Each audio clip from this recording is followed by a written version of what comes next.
યાત્રાધામ ડાકોરમાં રખડતા ઢોરનો ત્રાસ વધી ગયો છે।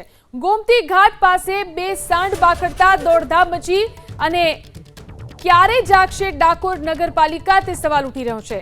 ક્યાં સુધી ડાકોર નગરપાલિકા માત્ર વાર્તાઓ જ કરશે? તો જે રીતે આ દ્રશ્યોમાં દેખાઈ રહ્યું છે, બે સાંઢ બાખડ્યા હતા દ્વારકામાં। વારંવાર આ પ્રકારના દ્રશ્યો ડાકોરમાં જોવા મળે છે। ગોમતી ઘાટ પાસેની આ ઘટના છે। જે રીતે રખડતા ઢોરનો ત્રાસ અહીં વધ્યો છે। બે સાંઢ ગોમતી ઘાટ ઉપર બાખડતા નજરે પડી રહ્યા છે। દોડધામ મચી ગઈ હતી અહીં। ક્યારે જાગશે ડાકોર નગરપાલિકા તે એક મોટો સવાલ છે। વારંવાર રખડતા ઢોરનો આતંક જોવા મળે છે। તો જે રીતે આ દ્રશ્યોમાં દેખાઈ રહ્યું છે, બે સાંઢ બાખડ્યા હતા દ્વારકામાં। વારંવાર આ પ્રકારના દ્રશ્યો ડાકોરમાં જોવા મળે છે। ગોમતી ઘાટ પાસેની આ ઘટના છે। જે રીતે રખડતા ઢોરનો ત્રાસ અહીં વધ્યો છે।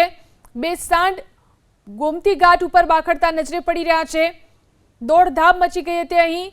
ક્યારે જાગશે ડાકોર નગરપાલિકા તે એક મોટો સવાલ છે।